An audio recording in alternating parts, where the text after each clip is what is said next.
이 제목 자체가 예수님 앞에 인정받는 믿음의 사람으로 인정받는 성도가 되려면, 지금 기도 중에 그런 기도가 나왔죠.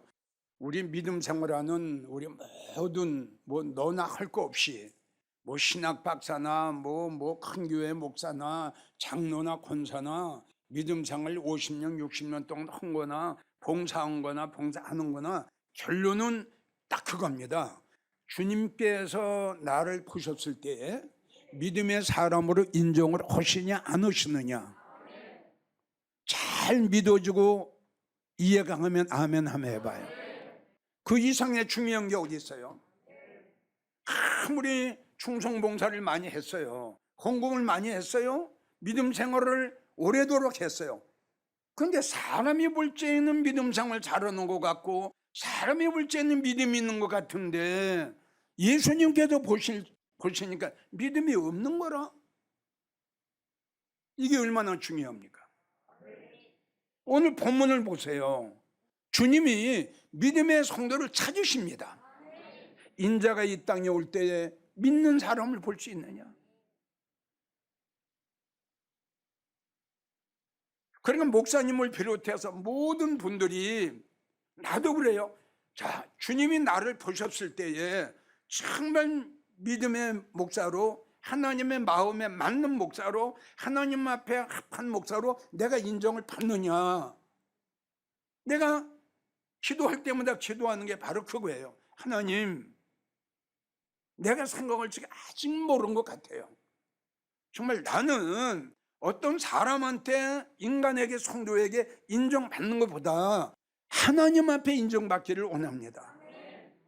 정말 하나님 마음에 합한 목사, 하나님이 인정하시는 목사, 그런 목사가 돼야지요. 아무리 교회가 크고 한국의 유명한 목사 뭐합니까? 주님이 너는 싹뿐이야, 하나님 인정을 안 하시는데 뭐 할 거예요? 그냥 목사들도 이걸 생각을 안 해요. 그냥 나는 목사야, 그냥 이걸로 끝나버려요. 다시 강조하지만 이게 우리 모두에게 굉장히 중요합니다. 그러니까 여러분들이 이 설교를 들으시면서 그냥 듣지 말고요, 정말 주님이 나를 보셨을 때에 믿음의 성도로, 과연 믿음의 장로로, 믿음의 권사로, 믿음의 집사로 주님이 나를 인정하실 건가, 이걸 생각하면서 이 설교를 들어야 됩니다. 왜? 언쟁은 우리 끝장 봐요. 농부가 씨를 뿌려요. 그 중에 알곡이 있고 쭉정이가 있어요. 가라지도 나와요. 언젠간 성경을 보면 하나님이 타작마당을 정하사 들어가면은 자연적으로 알곡과 쭉정이가 가려집니다. 자, 이게 하나님의 심판이거든요. 그래서 베드로전서 4장 17절을 보면은 나는 내 집에서, 에스겔 9장 6절도 나는 내 성소에서, 그 늙은이부터. 자, 이런 말씀이 이 성경에, 그리고 아모스 5장 3절인가 거기도 보게 되면 1000명 나가는 교회에 100명 밖에. 마태복음 24장을 봅시다. 한 여인이 한 교회에서 매를 갈고 있어요. 두 남자가 밭에서 일을 하고 있어요. 똑같은 교회에서 믿음 생활을 하고 있는 거예요. 근데 이게 웬일입니까? 결론을 볼 날이 왔어요. 끝장을 봐야 돼요. 그런데 한 여인은 합격을 받았고요, 한 사람은 버림을 받았어요. 그러면 여러분들에게 물을게요. 이 버림받은 이 남자, 버림받은 이 여인, 자기가 버림받을 줄 알았어요? 몰랐습니다. 이게 문제예요. 이게 문제라고. 지난 주일날도 내가 그런 설교를 한 기억이 나와요. 천국 가는 거 그렇게 쉽게 생각하지 마라. 성경을 봐라. 마태복음 7장을 봐라. 네가 교회 나가서 주여 주여 한다고 너 천국에 들어갈 줄 아느냐? 이건 내 말이 아니라 예수께서 말씀하신 거예요. 성경만 가지고 교회 왔다 갔다 하지 말고 네가 과연 믿음이 있는가 네 스스로 시험해 보고 네가 과연 믿음이 있는가 너를 한번 확인해 봐. 야, 내가 과연 믿음이 있나? 정말 내가 믿음이 있나? 주님께서 모셨을 적에 내가 믿음의 사람으로 인정받을까? 고린도후서 13장 5절 주님이 말씀하신 거예요. 그러니까 우리는 수시로 나의 믿음을 우리의 믿음을 점검해 봐야 됩니다. 여러분들에게 이야기를 한 대로 전국에서 이 설교를 듣고 계시는 성도 여러분 이러한 설교는 여러분들이 정말 잘 들어야 됩니다. 나중에 버림받으면 어떻게 될 거예요? 그동안 잘 믿지도 못하며 잘 믿는다고 교만했던 여러분들 만약에 마태복음 24장의 말씀처럼 그날이 왔을 때에 여러분들 버림받으면 어떻게 될 거예요? 어둠에 처하면 어떻게 될 거예요? 슬피 울게 되면 어떻게 될까요? 가슴을 치게 되면 어떻게 될 거예요? 끝났어요. 그때는 후회해도 소용이 없어요. 가슴을 쳐도 소용이 없어요. 그날이 오기 전에 그러한 일들이 일어나기 전에 너 믿음을 확인해 봐라. 오늘도 우리가 교독했죠? 믿음이 없이는 하나님 기쁘시게 할 수가 없어요. 지난 시간에 이야기 드리지만 믿음이 떨어지면요 모든 건 다 끝납니다. 교회 나오기 싫습니다. 설교 은혜가 안 됩니다. 헌금하고도 쉽지 않습니다. 찬양 안 나옵니다. 기도 안 나옵니다. 이건 뭐 성경적이에요. 자, 우리가 지력이 떨어지면 제일 첫째 밥 먹기 싫어요. 맞죠? 입맛이 없어요. 아무리 진수만찬을 차려놔도 맛이 없어요. 똑같이 믿음이 떨어지면 말씀에 맛이 없는데 은혜 못 받아요. 내 심령 속에 그 말씀이 들어오질 않아요. 왜요? 벌써 믿음이 떨어졌는데. 그러니까 누가복음 22장 32절을 보면 뭐라고 하셨어요? 너의 믿음이 떨어지지 않도록 기도해라. 예레미야 49장 16절을 보면 내 마음의 교만이 너를 속였다. 버림받은 이 여인이 바로 이거예요. 영적 교만했어요. 그리고 미련했어요. 그리고 무지했어요. 그리고 어리석었어요. 그리고 고집이 셌어요. 자기 주관이 셌어요. 자기 생각이 강했어요. 그러니까 우리가 너무 잘 아는 갈라디아 6장 아무것도 되지도 못하고 된 줄로 스스로 착각을 한 거예요. 잘 믿지도 못하면서도 잘 믿는 걸로 착각을 했다. 이게 얼마나 어리석은 거예요. 자, 그래서 주님 앞에 인정받는 믿음의 성도가 되려면 어떻게 해야 되느냐? 방법은 여러 가지가 있어요. 여러 가지가 있어요. 이 시간 여러분들 소개하려고 하는 그 말씀은 책망과 훈계의 말씀을 자주 들어야 됩니다. 자, 병들어 있는 상태에서 아무리 좋은 걸 주면 뭐예요?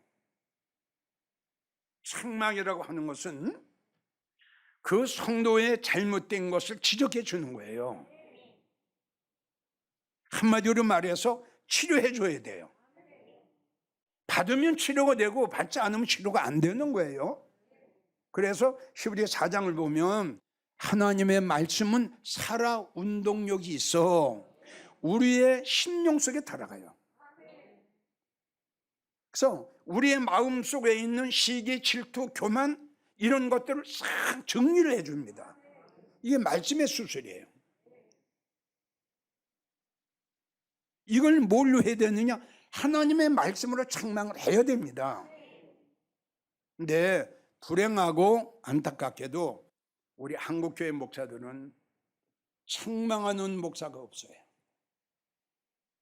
우리 한번 생각해 보세요. 우리의 심령에 육적인 병에 암이 있다든가 뭐가 있으면 수술을 해야지요. 연고만 발라가지고 됩니까? 이건 근본적인 수술의 방법이 아니죠. 내 심령 속에 병이 있어요. 믿음의 병이 생겼어요. 교만의 병이 생겼어요. 미련한 병이 생겼어요. 이건 물파스 발라가지고 없어져요? 택도 없습니다, 여러분. 그게 내 목회의 경험이에요. 그러면 예레미야 말씀 오셨어요. 내 말이 불같지 아니하냐? 내 말이 쳐서 부서뜨리는 방망이 같지 않느냐? 이게 무슨 뜻인데요? 이게 책망이거든요. 아멘이에요? 목사가 봤을 때 잘못한 게 있으면 두드려 패라 이거야.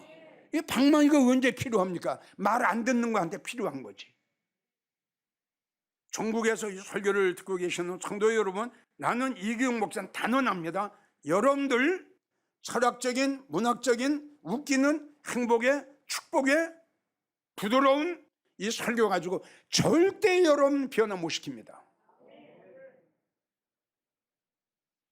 에베소 4장 22절부터 24절까지 주님이 우리에게 하신 말씀이 있어요. 너희는 구습을 쫓는 옛사람을 벗어버려라. 그 뜻은 뭐냐? 너 이제 예수 믿었지 않냐? 그러니까 너의 그 근성, 너의 그 근성, 너의 그 생각, 그걸 벗어버리라는 거예요. 그걸 벗어버려야 네가 새 사람이 되지. 그걸 벗어버리지 않으면 넌 새 사람 될 수가 없다고 그랬어요. 그러니까 너의 심령이 새로워져라. 그 다음에 새 사람이 되라. 당연하죠? 우리 주님을 영접했으면, 믿음 생활 했으면 안 믿는 사람과는 차이가 있어야죠. 맞죠? 안 믿을 때하고 믿을 때하고 뭔가 차이가 있어야 될 거 아니에요. 근데 별로 차이가 없어요. 차이가 없는 거는 옛사람을 그냥 입고 있는 거예요. 여러분들이 이야기를 했죠. 하나님이 이스라엘 백성들을 축복하시려고, 큰 축복하시려고 애굽에서 끌어내셨죠. 광야에다 왔어요. 모세와 아론을 시켰어요. 훈련시켜라. 껍데기 벗겨라. 옛사람 벗겨라. 생각도 사상도 완전히 바꿔라. 왜? 가나안은 옛날 모습 가지고 못 따라간다. 할렐루야. 근데 그들이 안 바꿔줬어요. 옛날의 생각, 옛날의 근성, 옛날의 성품, 옛날의 생각 그대로 있었어요. 안 바꿔줬어요. 여호수아 갈렙 두 사람을 제한 나머지는 광야에서 하나님 다 죽여버리셨어요. 이런 걸 통해서 우리는 뭘 알아야 되느냐? 바꿔줘야죠. 그래서 주님이 니고데모에게 뭐라고 말씀하셨느냐? 요한복음 4장을 보면은 너 거듭나라. 거듭나야 천국에 갈 수 있다. 옛사람을 벗어버려야, 옛사람을 벗어버려야. 아멘이에요? 그 심령 속에 복음이 들어가고 예수님이 들어가고 말씀이 들어가고 메시지가 들어가는데 갑옷을 뒤집어 씌웠는데요. 주님 말씀하시길 이걸 벗어버리라는 거예요. 이걸, 이 세상의 갑옷을, 거짓의 옷을, 가면의 옷을, 위선의 옷을, 이걸 벗어버리라는 건데 이걸 뒤집어 쓰고 있으니 뭐가 새로워지겠어요? 자, 주님이 에베소 교회가 요한계시록 2장 1절부터 5절까지 보면 책망을 하십니다. 너를 책망할 것이 있나니. 그러니까 에베소 교회를 생각하지 마시고요, 에베소 교회 성도를 생각하지 마시고요, 여러분들 각자로 생각하세요. 아멘 오세요? 이게 내가 사느냐 죽느냐, 내 믿음의 병을 고치느냐 못 고치느냐, 내가 예수님 올 때 올라가느냐 버림받느냐, 이런 문제가 여기에 달려 있어요. 너를, 그래서 너를. 그러니까 이건 우리를 생각해, 나를 생각해야 돼요. 너를 내가 책망할 거 있다. 너 책망할 게 있어. 너 첫 믿음 떨어졌어. 너 첫 믿음 벌써 떨어진 지가 오래됐어. 어디서 떨어진 것을 생각해라. 이렇게 말씀하셨어요. 무엇 때문에 떨어졌나? 전에도 내가 여러분들에게 설교를 했어요. 무엇 때문에 떨어졌나? 무엇 때문에 시험 들었나? 무엇 때문에 믿음의 병이 들었나? 찾으면 나와요. 그리고 이제 말씀을 하세요.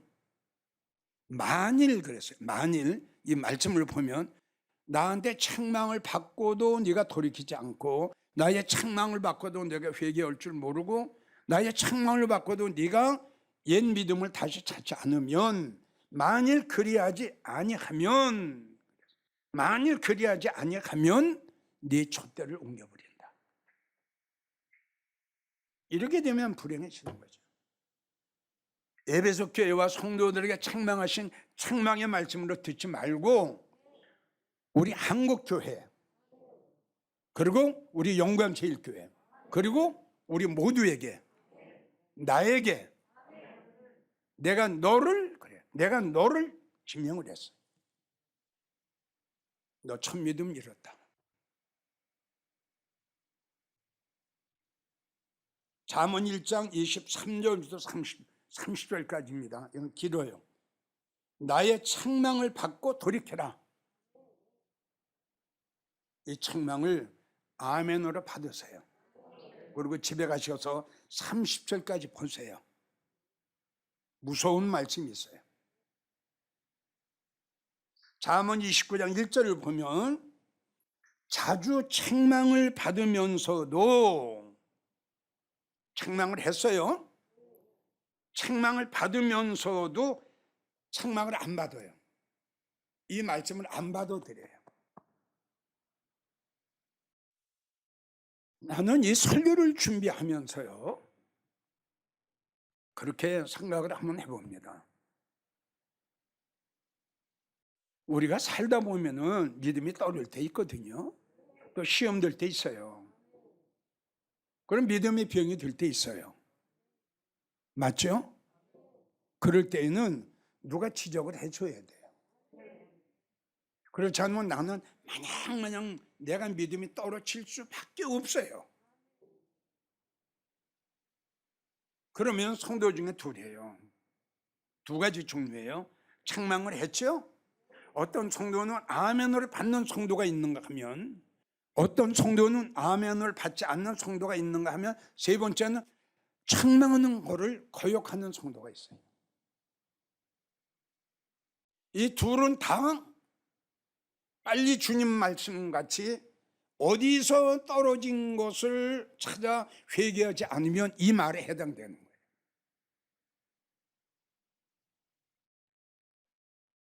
자주 책망을 받으면서도 목이 굳은 사람은 목이 곧아요. 이건 뭐냐면 교만, 고집, 두 가지예요. 자기 생각이 너무 강해요. 그러니까 노쇠처 같은 사람이에요.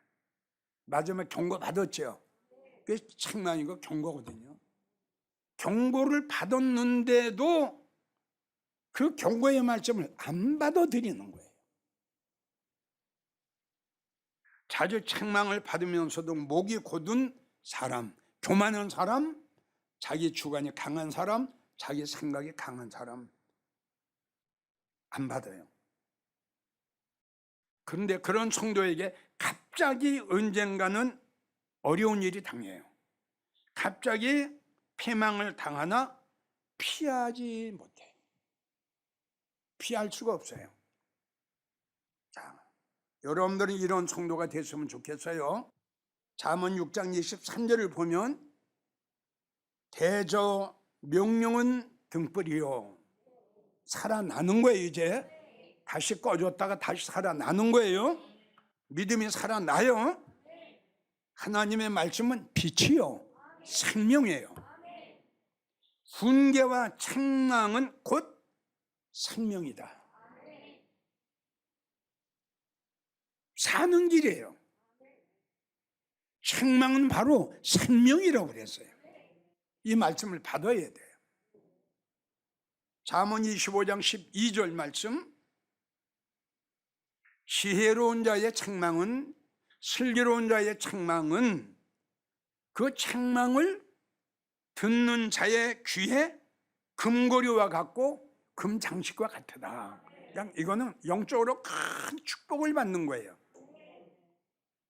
6장 23절은 다시 떨어졌던 믿음이 다시 소생하고 다시 생명을 얻는 거고, 지금 9장 25절의 말씀은 이 책망의 설교를 아멘으로 내가 받으면 큰 축복이 된다는 말씀이에요.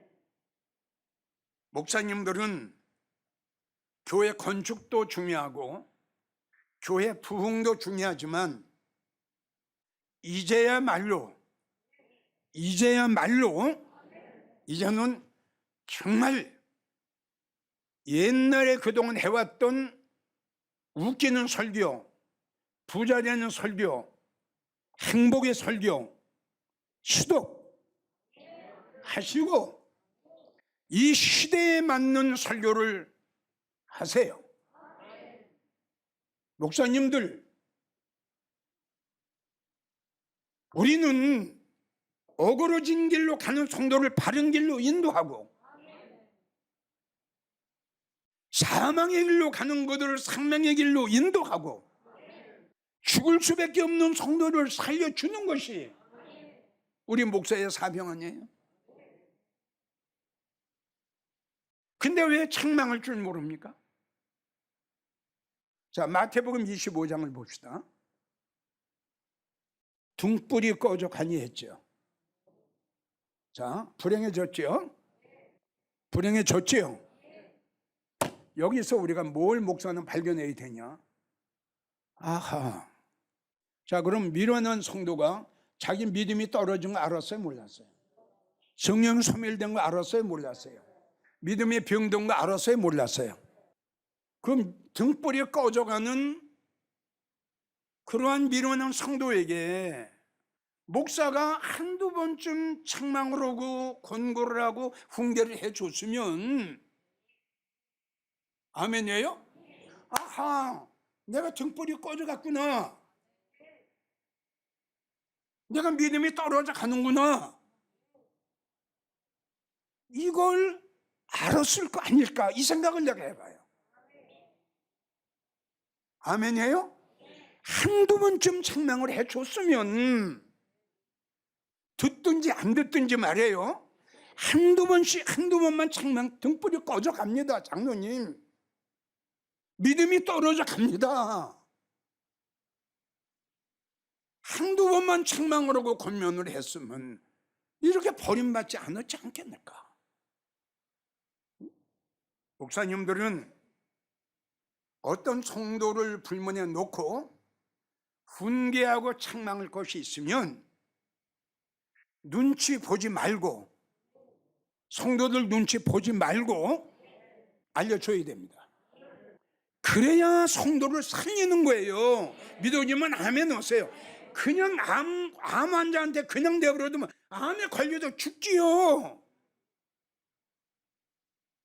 이걸 목사들이 안 한다는 거예요. 지금 아까 말씀드린 대로 슬기로운 자의 책망은 이 책망을 들으면 살아나요. 그리고 축복을 받아요. 우리 목사님들은 이제 바울처럼 사도행전 20장 31절 나와요. 바울은 눈물로 훈계하고 눈물로 책망을 했어요. 그 영혼 불쌍해서, 그 영혼 버림받을까 봐, 그 영혼 불행해질까 봐 눈물로 훈계하고 눈물로 책망했더라. 목사님들은 이렇게 사역을 하셔야 되고요, 성도들은 목사님들의 훈계와 권면과 책망을 아멘으로 받아야 돼요.